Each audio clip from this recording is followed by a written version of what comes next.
I'm Amelia, 28 years old, and I just stepped into my childhood home to find my entire family assembled in the living room. They sat rigidly, like actors on a badly lit stage, ready to perform a script I already knew by heart. David, my husband, was there too, looking as green around the gills as a week-old avocado. My sister, Emily, practically vibrated with a self-satisfied glee that set my teeth on edge.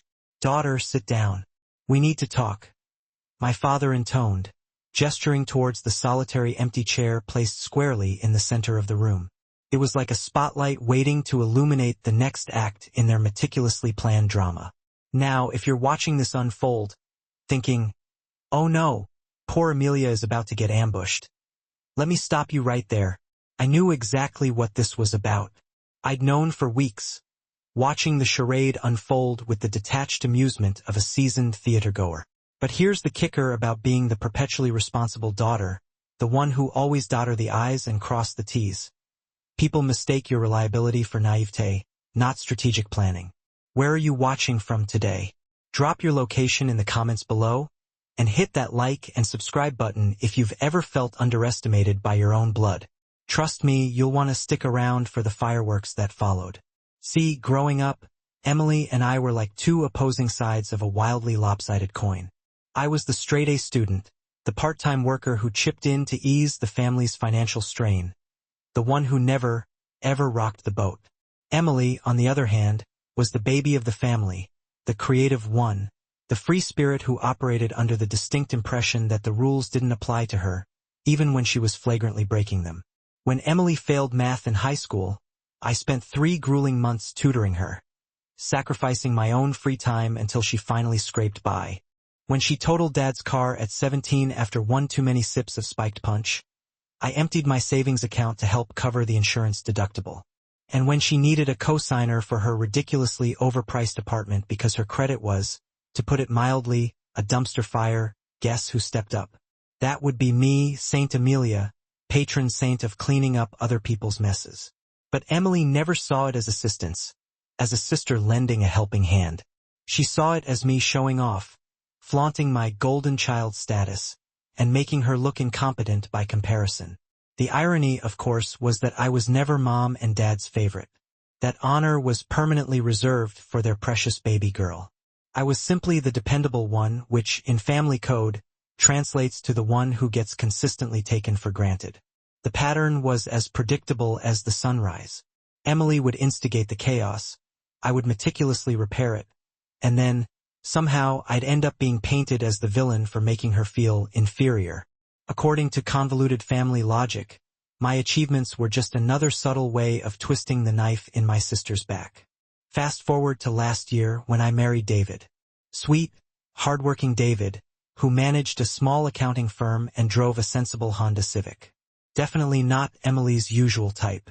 She typically gravitated towards brooding artists and tortured musicians, the kind who looked devastatingly good in black and white photos but couldn't hold down a steady job to save their lives.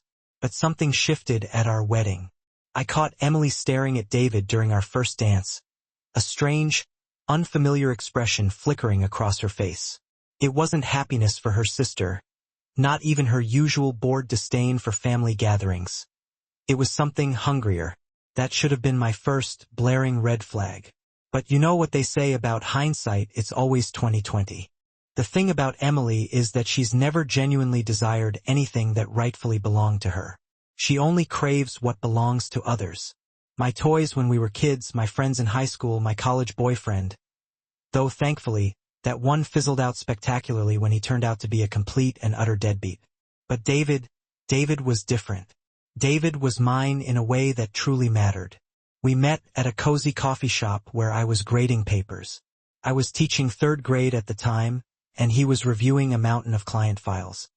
He struck up a conversation about the towering stack of arithmetic worksheets I was correcting, and somehow we ended up talking for 2 hours about everything from the intricacies of educational policy to his burning ambition to start his own firm. David wasn't flashy or dramatic. He brought me coffee every morning for 3 months before he finally mustered the courage to ask me out, always remembering my exacting specifications. 2 sugars, no cream. He patiently listened when I ranted about difficult parents and crippling budget cuts. He made me feel valued for who I was, not for what I could do for him. When I brought him home to meet the parents, Mom and Dad were politely impressed. A responsible man with a stable career who clearly adored their daughter. He ticked all the boxes, at least on paper. Even Emily seemed to approve, which honestly surprised me, considering she usually found my choices disappointingly boring. "He's actually cute," she'd commented that night as we cleared the dinner table.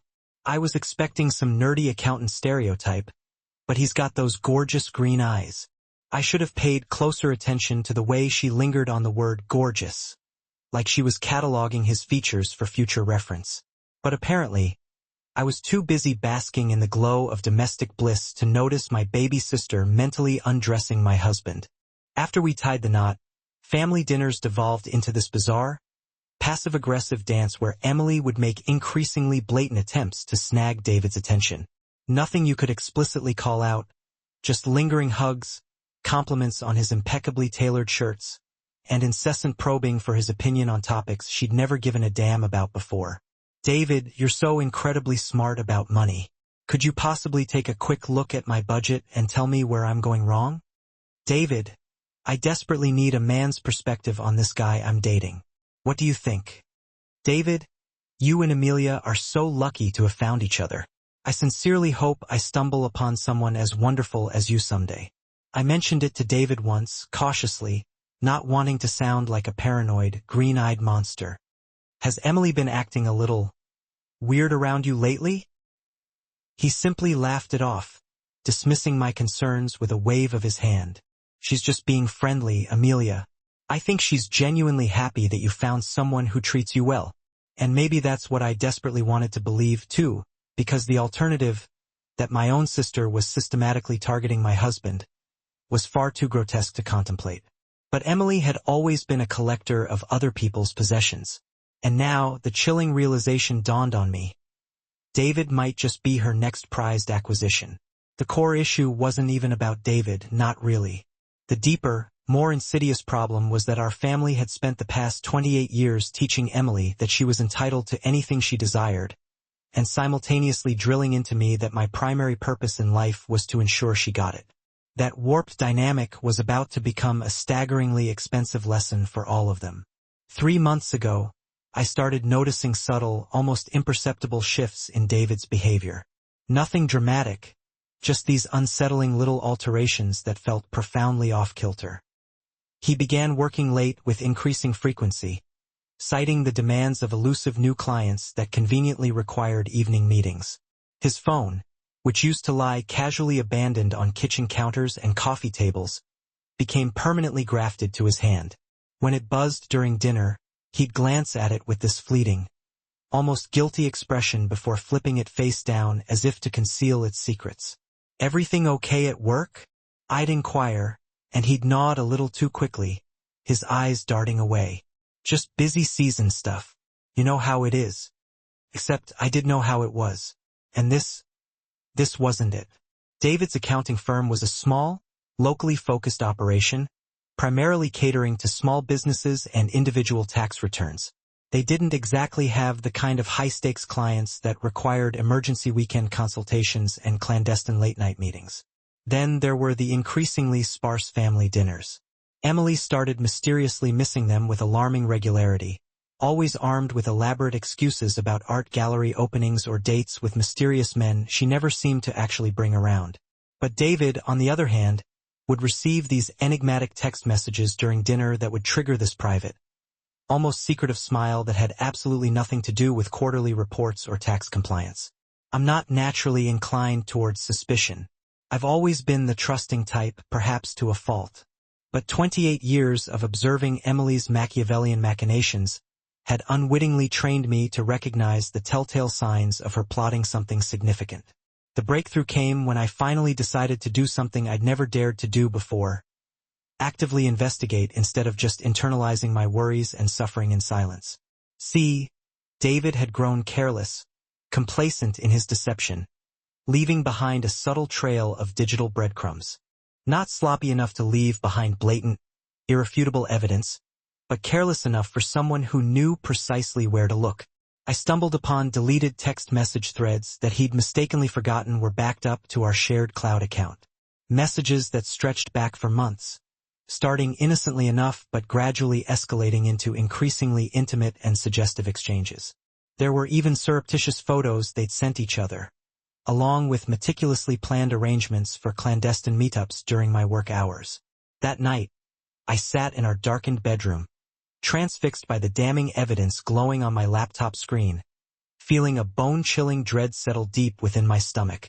But instead of the crippling devastation I'd anticipated, I felt something else entirely bubbling to the surface. Clarity. For the first time in my life, I was seeing my family's twisted dynamics with perfect, crystal-clear vision. Emily, consumed by her insatiable desire for what I possessed. David, weak and easily manipulated, readily surrendering to her advances. And my parents, predictably preparing to sacrifice me on the altar of Emily's happiness to preserve the fragile peace of the family unit. But here's what none of them had bothered to consider in their intricate schemes. Saint Amelia had been quietly, meticulously building a life of her own. While they'd been blithely taking my reliability for granted, I'd been attending law classes at night, fueled by lukewarm coffee and sheer determination. While they'd naively assumed I'd always be there to clean up their messes, I'd been diligently upgrading my teaching credentials and discreetly applying for more lucrative positions in other school districts. While they'd been consumed by their insidious betrayal, I'd been meticulously plotting my exit. 3 weeks ago, I'd accepted a position at an exclusive private school in Seattle. The new job came with a significant pay raise, comprehensive benefits, and a generous signing bonus. I hadn't breathed a word of it to anyone yet because I'd initially intended to surprise David with the good news. Now, however, I had drastically different plans for that particular piece of information. I systematically made copies of everything. The recovered text messages, the incriminating photos, the financial records meticulously documenting David's suspicious purchases from our joint account that conveniently coincided with Emily's sudden wardrobe upgrade. Then, I contacted the law firm where I'd been diligently attending paralegal classes, burning the candle at both ends to prepare for my escape. It turns out that when you've been married for less than 2 years and you can unequivocally prove adultery, you have a significantly wider array of legal options than most people realize, especially when you've been exceptionally cautious about keeping certain assets solely in your own name. 2 weeks ago, I finally witnessed them together in the flesh. I'd casually informed David that I was having dinner with Sarah, my college roommate, but instead, I parked across the street from Emily's apartment building and waited with the patient resolve of a seasoned predator. Sure enough, at precisely 6:30 p.m., David's trusty Honda pulled up to the curb. He lingered in the car for a moment, running a hand nervously through his hair, a telltale habit he always exhibited when he was anxious or uncertain. Then, Emily materialized in her doorway, radiating confidence and wearing a slinky red dress I'd never seen before. The way she smiled at him, the undisguised hunger in her eyes, made my chest constrict, but not with heartbroken pain, with white-hot, incandescent rage. They didn't venture far, just to Romano's, the quaint little Italian restaurant where David and I had shared our third date.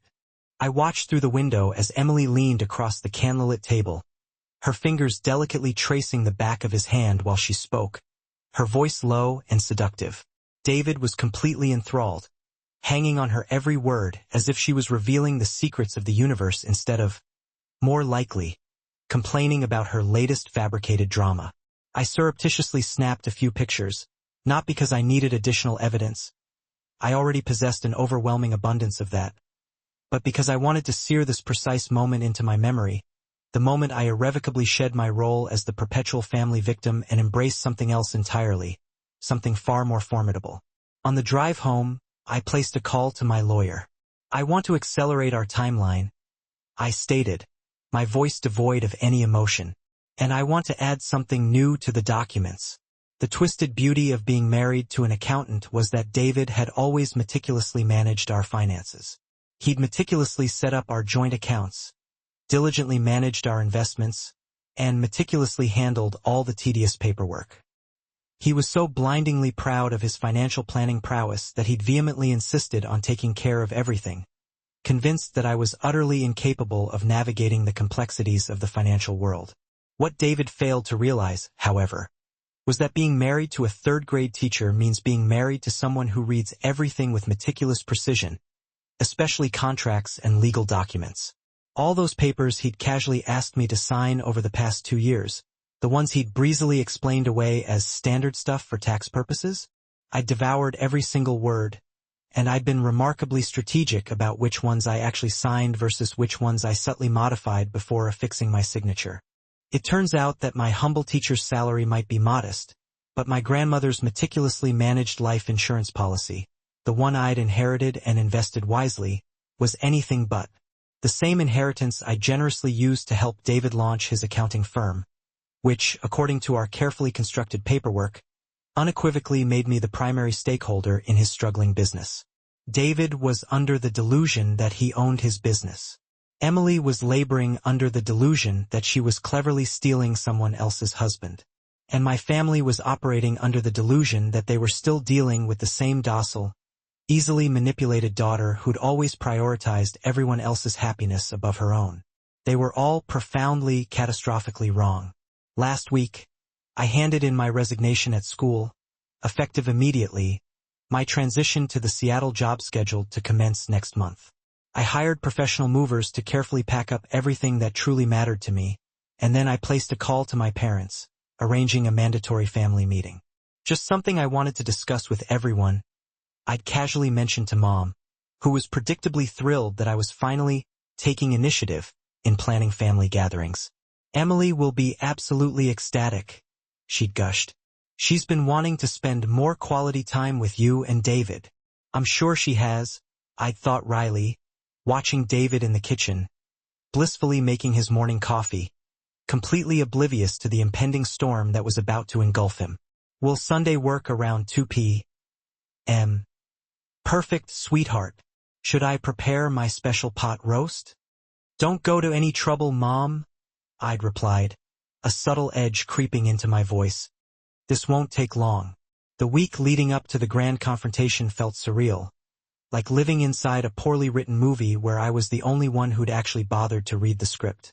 David continued his pathetic charade of working late and receiving mysterious phone calls.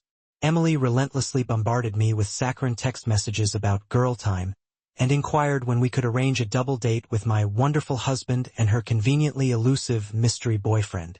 My parents called incessantly to inquire about wedding anniversary plans that were apparently being meticulously discussed behind my back. Meanwhile, I was quietly orchestrating my own version of family planning, one that involved meticulously dismantling their carefully constructed fantasy. I spent Monday morning at the bank, transferring assets and methodically closing joint accounts. David's name was surgically removed from everything with the glaring exception of his business loan, which, according to our cleverly crafted partnership agreement, he'd now be personally responsible for, completely devoid of my financial backing. On Tuesday, I met with a shrewd real estate attorney to discuss the house. It turns out that when you're the primary income earner, and your spouse's business is heavily dependent on your financial investment, you wield considerable leverage in property negotiations, particularly when said spouse has been meticulously documenting his own adulterous affair via text message.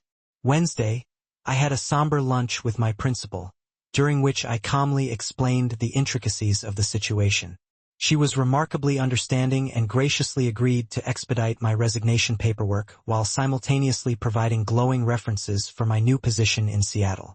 "I'm so incredibly sorry this is happening to you, Amelia," she'd said, squeezing my hand reassuringly across the mahogany conference table. "Actually," I'd replied, a genuine smile gracing my lips, "I think it's the best thing that could have possibly happened to me. I just didn't fully realize it yet."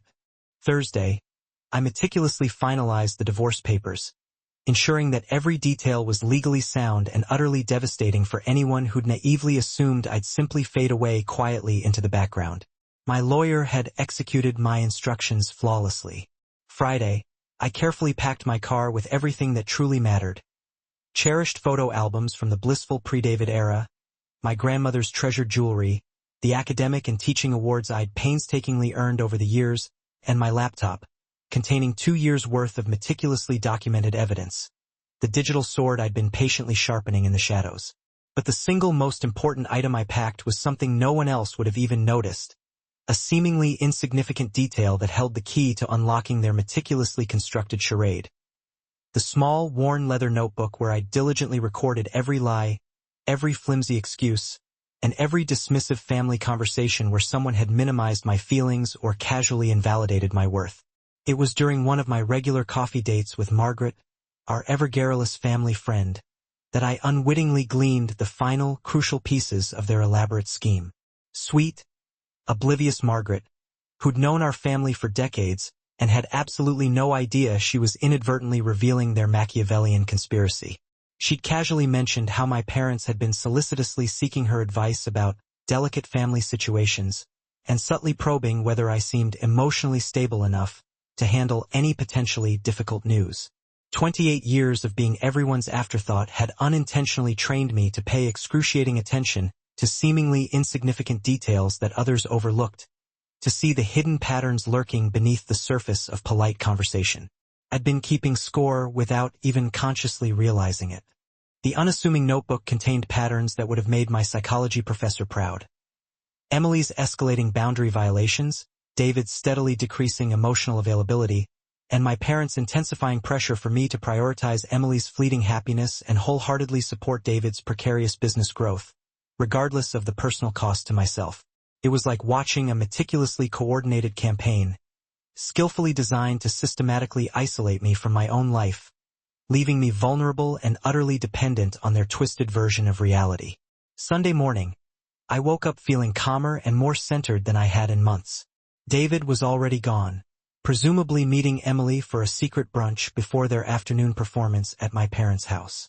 I brewed myself a perfect cup of coffee, using the extravagantly expensive beans I'd always carefully saved for special occasions, and sat on our back porch, watching the sun paint the sky with vibrant hues of orange and pink.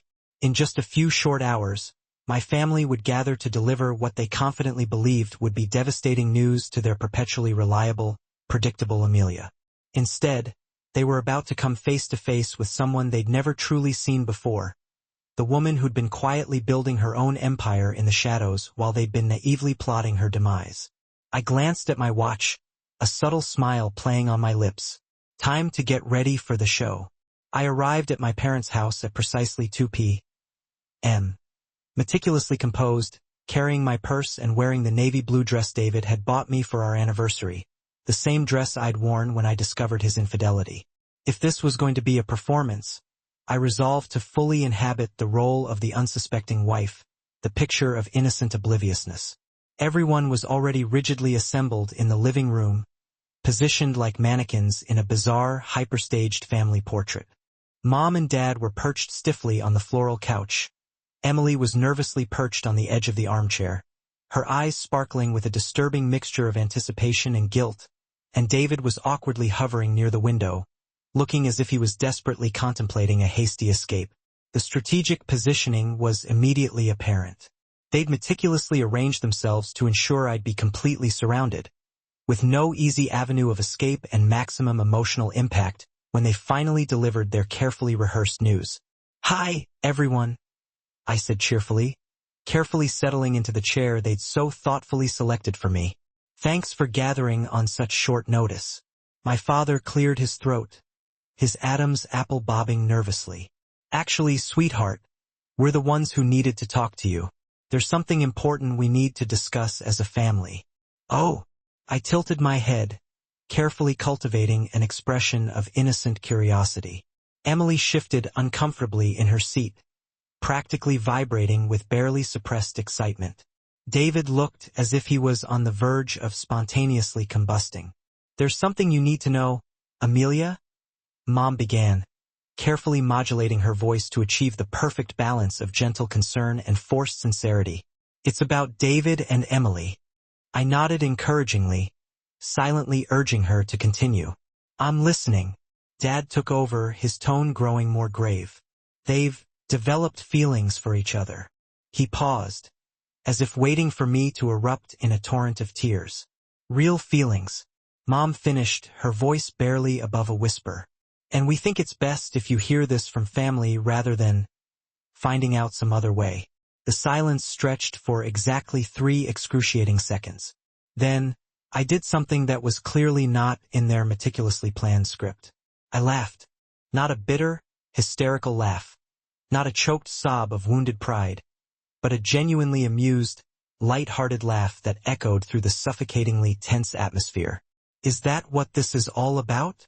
I asked, calmly surveying their bewildered faces. Emily spoke for the first time, her voice tight with forced sincerity.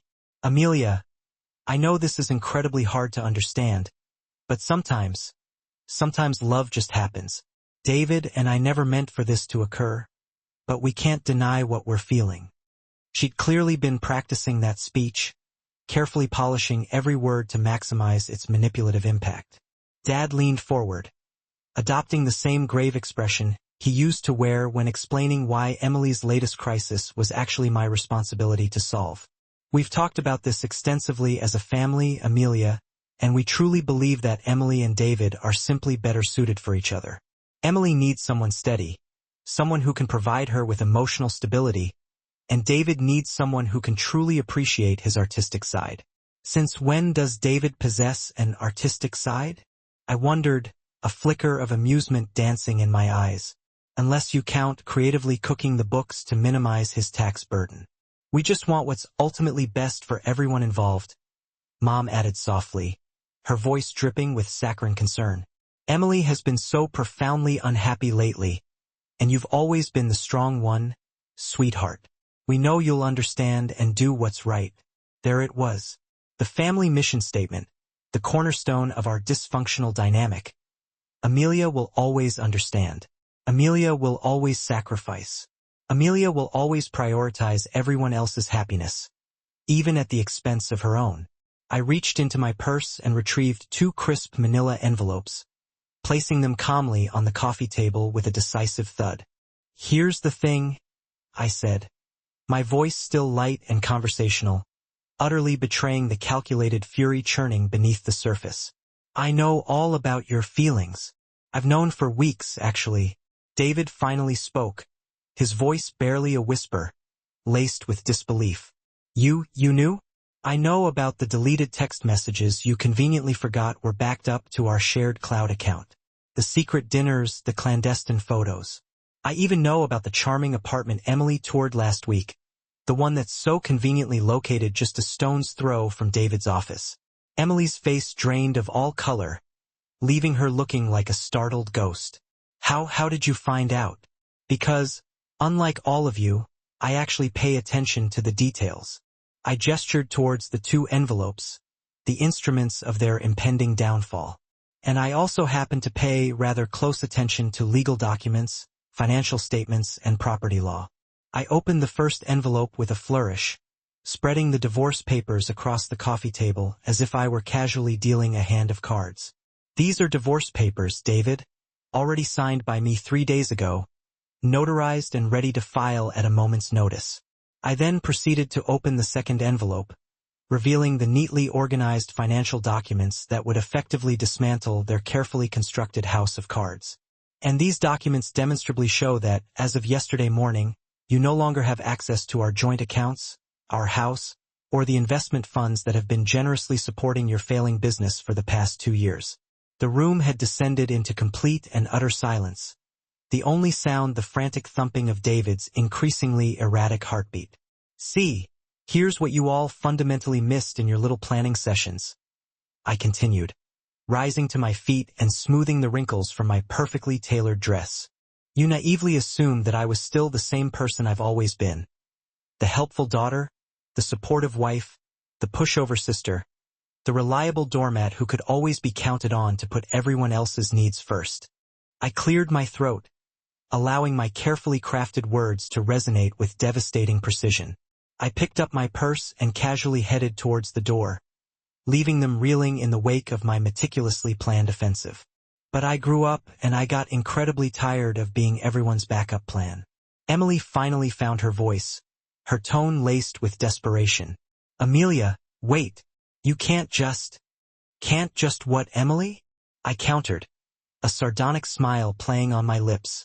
Take control of my own life? Sever the toxic tendrils that have been strangling me for years? I paused in the doorway and glanced back at my family, my former family. Oh, and by the way, I start a fabulous new job in Seattle next month. I'll be completely gone by Friday. David, you'll find my forwarding address conveniently listed in the paperwork. I trust you'll manage to figure out the rest. As I confidently strode towards my car, I could distinctly hear Emily's wails of anguish and my parents frantically attempting to comfort her, because God forbid Emily should ever face the logical consequences of her own reprehensible actions. David, predictably, had followed me outside, his face a mask of abject misery and dawning realization. Amelia, please, we desperately need to talk about this, he pleaded, his voice choked with desperation. I turned to face him one last time, my expression devoid of any trace of compassion or regret. No, David, we really don't. You made your choice and now I'm making mine. I confidently slid into my car and drove away, leaving them to grapple with the messy, self-inflicted consequences of their betrayal. For the first time in my life, I was choosing myself, and the unfamiliar sensation felt absolutely perfect. 3 days later, I'm settled into my new apartment in Seattle, happily unpacking boxes while my phone vibrates incessantly with calls from numbers I'm resolutely refusing to answer. The breathtaking view from my living room window showcases the glistening expanse of the Puget Sound, and honestly, it's a significant upgrade from staring at David's depressing collection of motivational posters espousing the virtues of fiscal responsibility. The apartment itself is a revelation, a spacious sanctuary boasting 2 bedrooms, gleaming hardwood floors, and a sprawling kitchen island I can actually comfortably cook on instead of David's cramped, efficiency-obsessed galley setup. I'd stumbled upon it online 2 months ago, instantly captivated, and placed a hefty deposit before I'd even dared to whisper a word of my plans to anyone. Planning ahead. Apparently, it's my hitherto unrecognized superpower. My phone rings again, jolting me from my unpacking reverie. This time it's Mom, so I steel myself and decide to answer, bracing myself for the predictable onslaught of guilt and emotional manipulation. Amelia, thank God you answered, she says, her voice strained with a mixture of anxiety and thinly veiled disapproval. We desperately need to talk about what happened on Sunday. You left so abruptly, and poor Emily has been inconsolable ever since. Poor Emily, I repeat, setting down the box of carefully curated books I'm in the process of arranging on my new bookshelf. Has she now? How utterly devastating for her. This isn't like you, sweetheart. She continues, stubbornly ignoring my sardonic tone. You're usually so understanding, so forgiving, so willing to compromise for the sake of family harmony. Your father thinks that maybe you simply need some time to process everything. But Emily is absolutely heartbroken about how this situation irreparably affects your relationship. I pause in the middle of arranging my meticulously alphabetized bookshelf, a wave of weary resignation washing over me. Mom, let me ask you something, just a simple, straightforward question. In all these exhaustive conversations about Emily's precious feelings, has anyone, even for a fleeting moment, bothered to mention mine? Silence stretches between us, thick and suffocating, broken only by the distant drone of Seattle traffic. Because I'm genuinely curious, when exactly was my heartbreak going to factor into this delicate family discussion? Was it scheduled for some time after Emily's tears had finally dried and David had secured a new source of funding for his failing business? Now, Amelia, you're being dramatic, she chides, her voice laced with irritation. You're exaggerating the situation to make yourself look like a martyr. Am I? I countered, my voice dangerously low. Because from where I'm sitting, it seems like the only person whose feelings don't actually matter in this entire, meticulously orchestrated situation is the actual wife. The one who was betrayed, manipulated, and systematically discarded like a broken toy. What do you think will happen next? Drop your predictions in the comments below.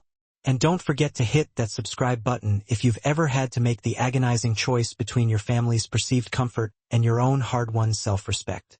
The truth is, I'd been expecting this call, just like I'd been expecting the 17 tearful text messages from Emily, each one desperately attempting to explain how she never meant for any of this to happen, and how she fervently hoped we could still work through this as sisters.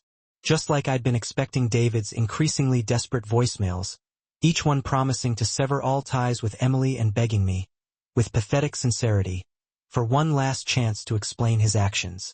What none of them had anticipated, however, was for me to be 3 states away, unreachable, and blissfully unburdened by their manufactured crisis. My mother shifted her strategy. "Where are you staying, Amelia?"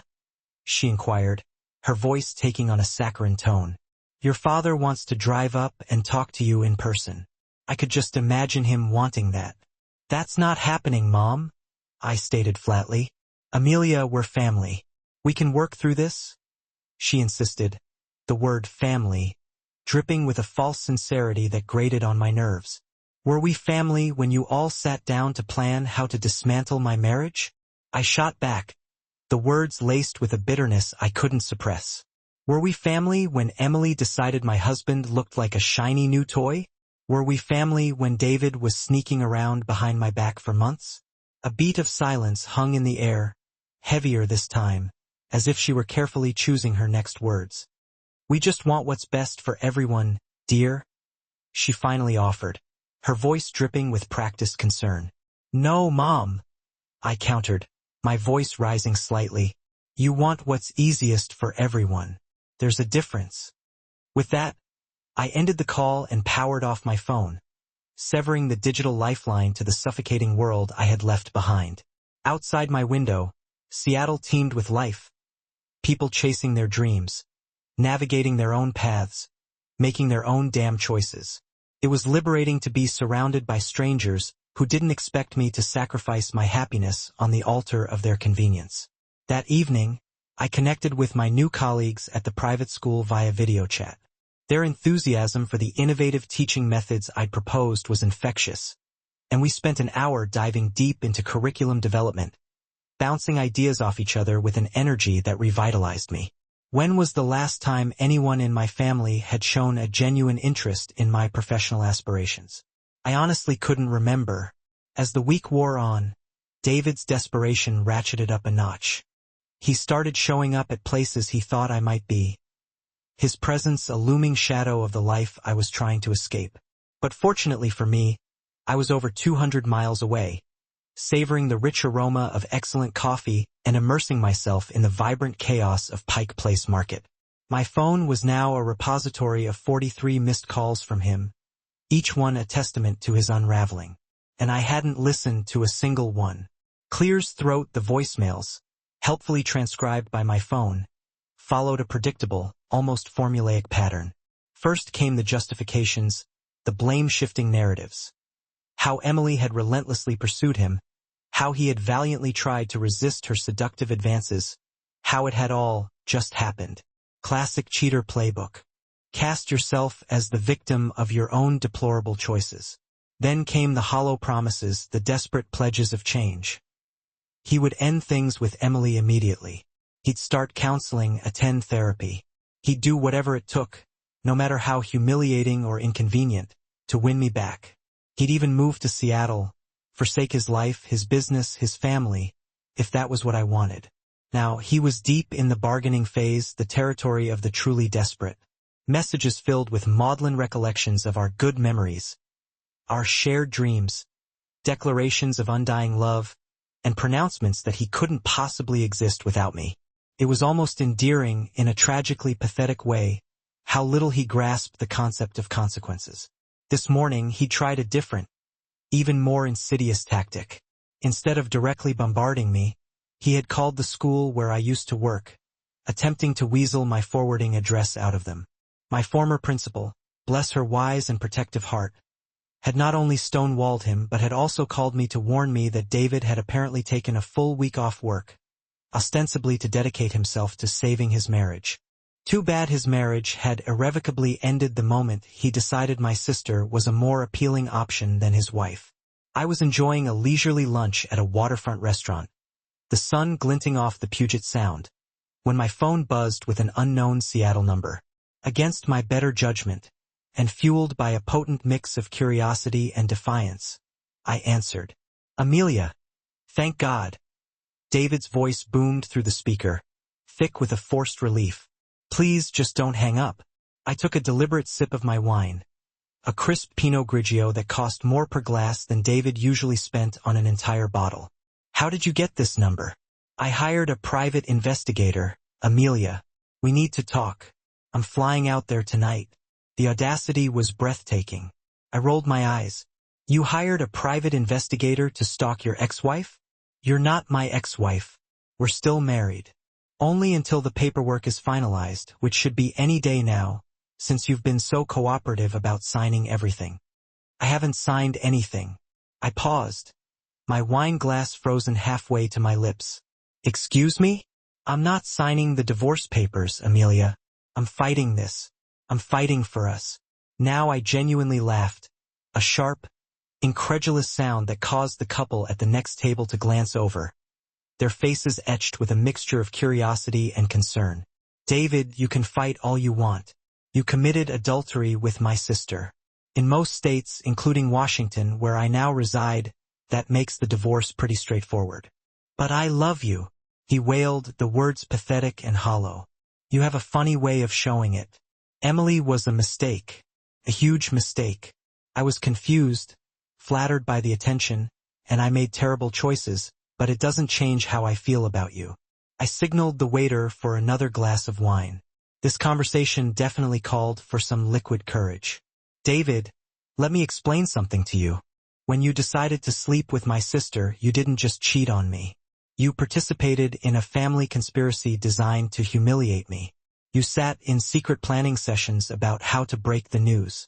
You practiced speeches about how love can't be controlled." Silence on his end. I could practically hear the gears grinding in his head as he tried to process the implications of my words. "Did you really think I wouldn't find out about the family meetings? About Emily asking Mom and Dad for advice on how to steal someone's husband? About Dad researching divorce law to make sure Emily wouldn't be held legally responsible for adultery? How did you?" he stammered, the color draining from his voice. "Because unlike you, David, I pay attention. And unlike Emily, I don't assume everyone around me is stupid." What David didn't know, what none of them knew, was that I had been meticulously documenting everything for months. Not just the affair itself, but the entire twisted family dynamic that had made it possible. I had recordings of conversations with Margaret, a longtime family friend, where my parents discussed how Emily deserved someone who truly appreciated her creativity, and how David might be wasted on someone as practical and grounded as Amelia. I had screenshots of text messages where Emily was brazenly asking our cousin for advice on how to gauge a man's happiness in his marriage, and whether some people were simply better suited for each other. I had financial records showing how David had brazenly used our joint savings to buy Emily lavish gifts, including the undeniably crimson dress I had seen her wearing at Romano's, the dress he had lied about. Most damning of all, I possessed video footage from the security camera David himself had so conveniently suggested we install in our kitchen, for security reasons. Hours upon hours of Emily brazenly visiting our house while I was at work, shamelessly rifling through my personal belongings, and yes, engaging in disturbingly intimate acts with my husband in what used to be our shared sanctuary. The camera was David's idea, actually. He'd pushed for it after a neighbor's house had been burglarized. He just conveniently forgot that security cameras record everyone, including cheating husbands and their willing accomplices.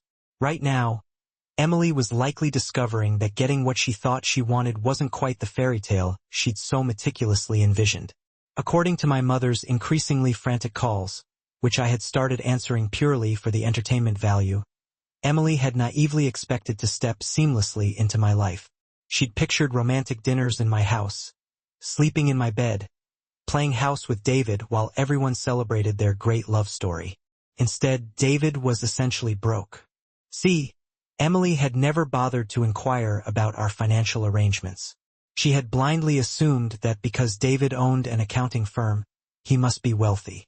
She had no idea that his entire business was precariously dependent on the investment capital I had inherited from my grandmother. She also didn't know that I had been quietly and systematically withdrawing that support over the past month. transferring assets and closing accounts while David was too consumed by his adulterous affair to even notice. The house was solely in my name, thanks to a carefully crafted prenuptial agreement David had signed without bothering to read thoroughly. You'd think an accountant would be more vigilant about financial documents, but apparently lust makes people overlook the fine print. The car payments were automatically deducted from an account that no longer existed. The business loan was now David's sole personal responsibility, with no co-signer and no financial backing. Emily thought she was winning a grand prize. Instead, she'd landed herself a cheating ex-husband with a failing business and a mountain of debt. My phone buzzed with a text from my cousin Rachel, who had reluctantly become my reluctant source of family drama updates. Emily's moving back in with your parents. David's been sleeping on their couch for 3 days. Your mom asked me if I thought you'd consider family counseling. I quickly typed back, "Tell Mom I'm considering getting a restraining order if they don't stop calling." That afternoon, I received an email from David's business partner, someone I had known for years. It was professional but direct. David had missed 3 crucial client meetings that week, and they were deeply concerned about the firm's stability. Would I be willing to discuss the transition of my investment? I forwarded the email to my lawyer with a simple note, "Please handle this. I want a clean and complete separation from all of David's business obligations." 20 minutes later, my lawyer called back, his voice tinged with concern. "This is more serious than we initially thought. His business partner is essentially asking if you're planning to bankrupt the firm by withdrawing your support." "I'm not planning to do anything except protect my assets. If David can't run his business without my money, that's his problem to solve. The partner is offering to buy out your stake at a significant premium. He wants to preserve the firm." I considered this, watching the fairies gracefully crisscross the sound outside my window. Counter offer. "I'll sell, but I want first right of refusal if they ever decide to sell the firm itself. And I want all client contracts that mention my name or my investment to be voided immediately. You're essentially ensuring David has no claim to your contributions," my lawyer pointed out. "That's exactly what I'm ensuring." By evening, I had a cashier's check for more money than David had made in 2 years. His business partner was highly motivated. Apparently, David's public meltdown was adversely affecting their reputation with clients. I deposited the check into my new Seattle bank account and made a mental note to send Emily a thank you card. Her insatiable selfishness had just inadvertently made me financially independent. 2 weeks into my Seattle life, I was settling into routines that felt more authentic than anything I had experienced in my stifling marriage. Morning coffee at the local cafe, where the barista already knew my order.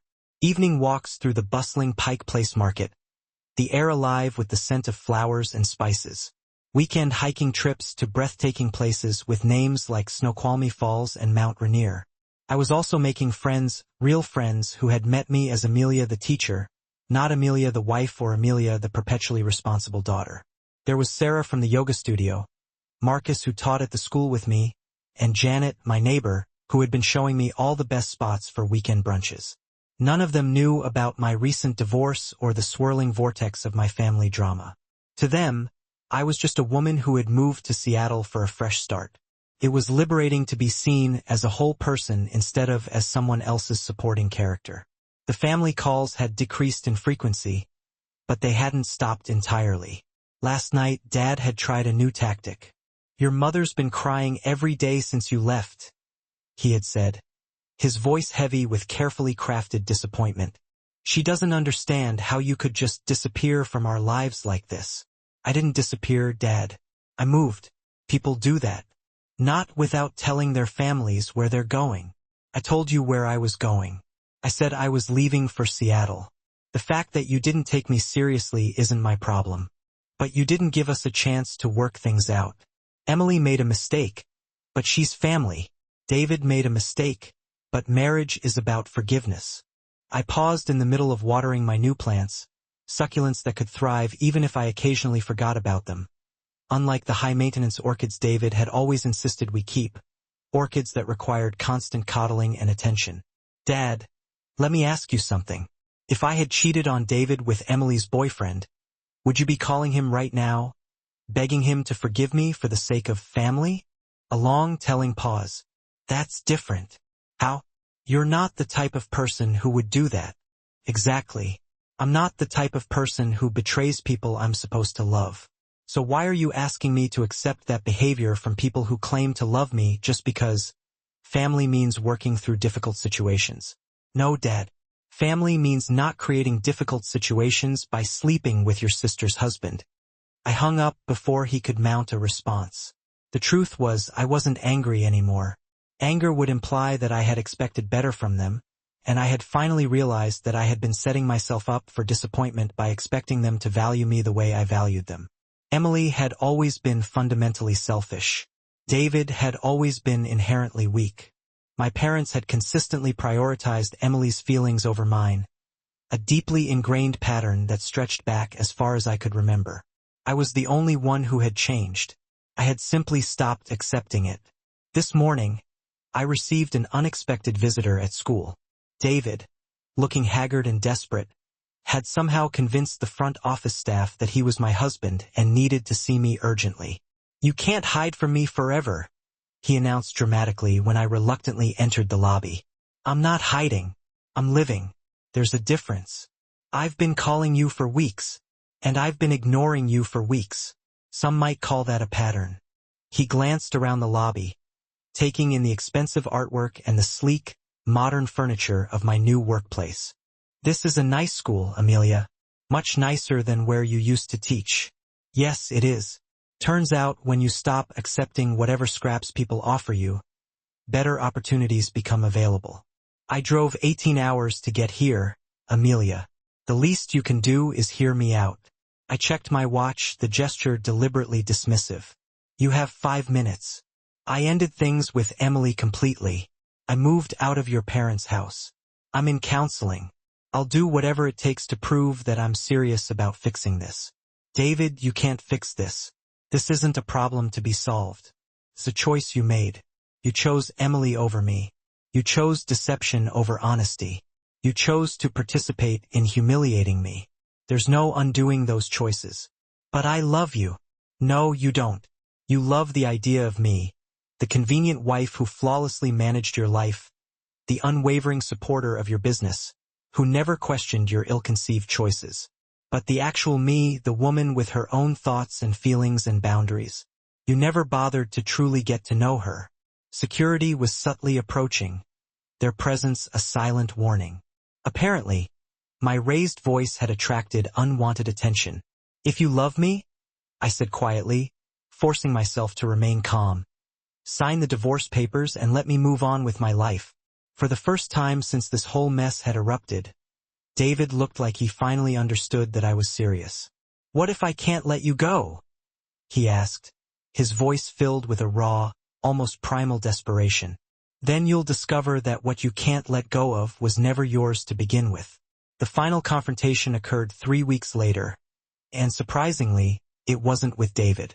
Emily showed up at my apartment unannounced on a Saturday morning, having somehow convinced our gullible cousin Rachel, who had been close to Emily since childhood and apparently still harbored some misguided sense of loyalty towards her, to give her my address. I opened the door to find her standing in my hallway, looking smaller and less confident than I had ever seen her. "We need to talk," she said, her voice devoid of its usual manipulative charm.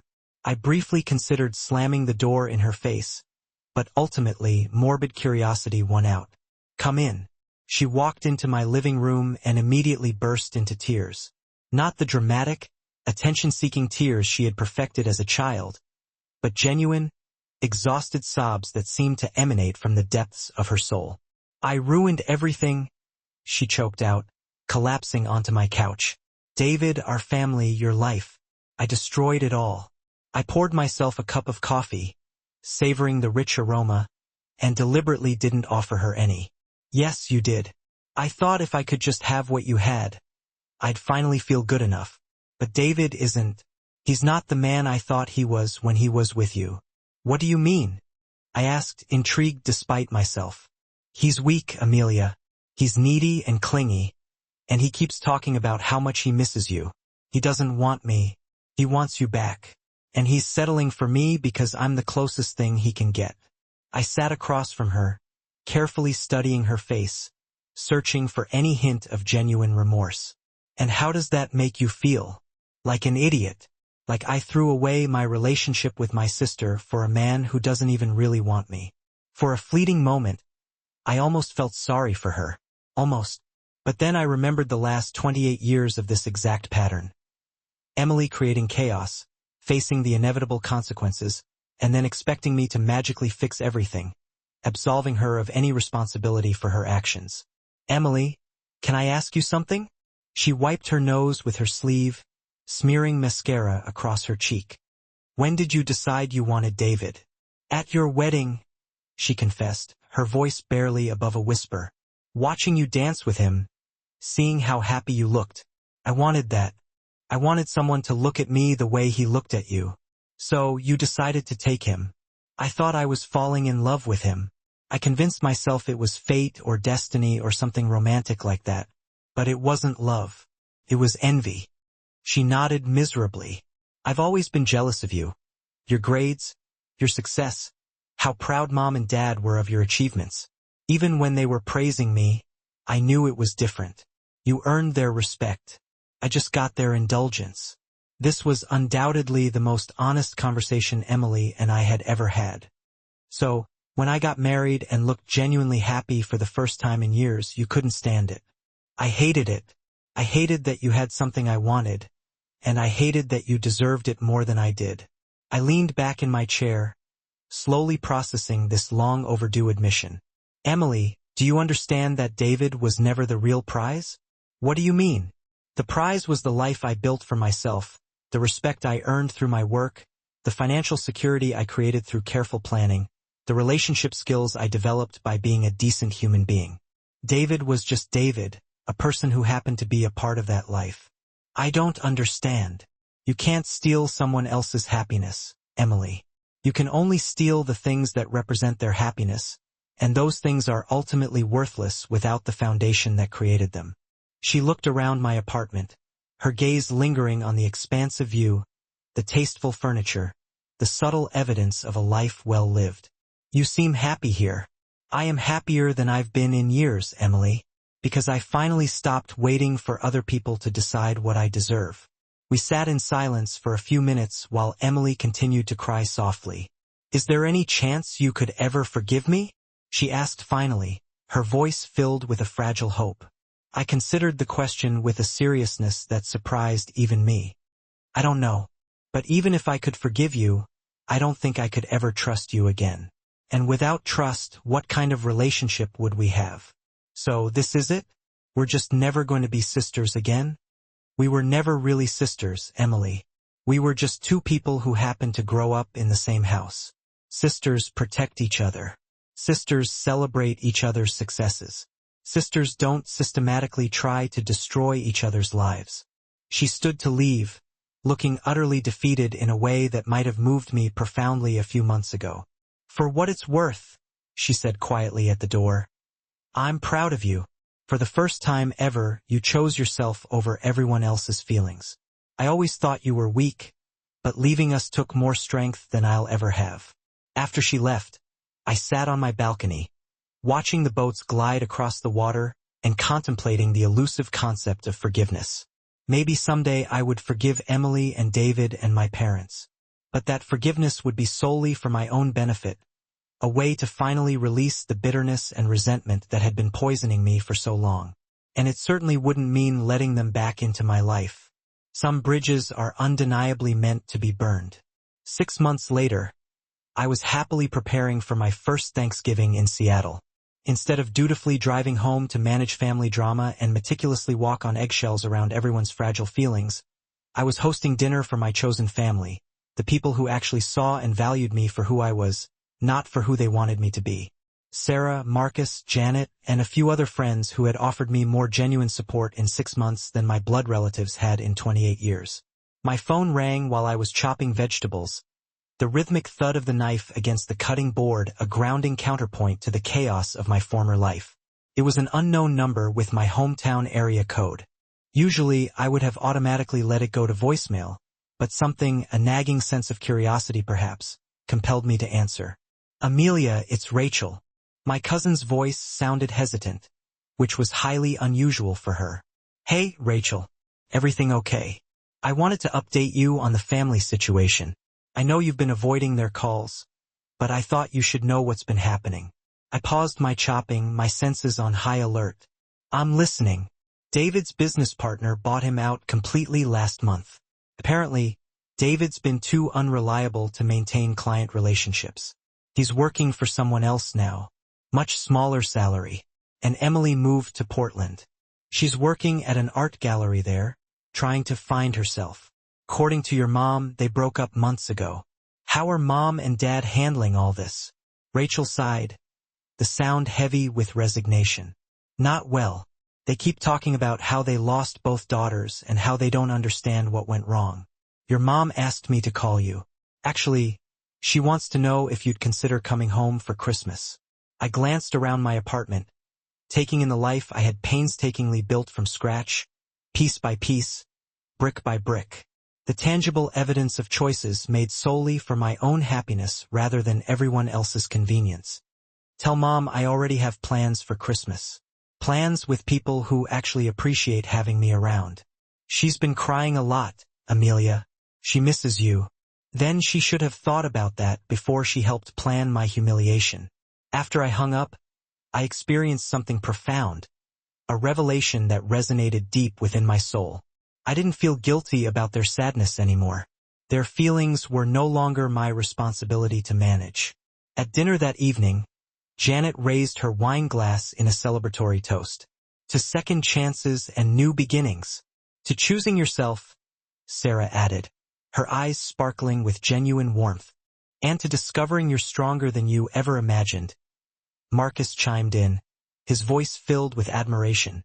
We clinked glasses, the sound a joyful symphony, and I felt something I had never truly experienced before. Complete and unadulterated contentment with my own choices.